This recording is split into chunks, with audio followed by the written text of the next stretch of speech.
আমরা বলেছিলাম তাদের শুধু ধর্মীয় উপাসনা নয়, কোনো ব্যক্তিও যদি আমাদের সাহায্য চায় তারও বাড়ি পাহারা দেব এবং প্রয়োজনে তার সাথে রাত্রে ঘুমাবা,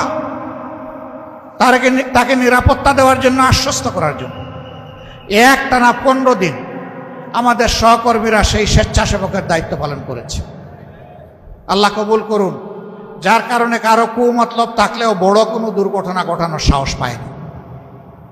বাংলাদেশ বেঁচে গেছে। আমরা এই দেশের প্রত্যেকটি মানুষকে জাতি ধর্ম নির্বিশেষে ভালোবাসি, সম্মান করি, এটা তার প্রমাণ। এরপরে বিভিন্ন ধর্মের নেতারা তাদেরকে নিয়ে বসেছে। তারা বলেছেন, ইউ হ্যাভ ডান এনাফ, আপনারা আমাদের জন্য অনেক করেছেন, এখন আপনাদের ভলান্টিয়ারদেরকে বিশ্রামে নেন। আমরা তো চাইনি, তাও আপনারা এসেছেন, প্রয়োজন অনুভব করলে আমরা আপনাদের কাছে অবশ্যই যাব।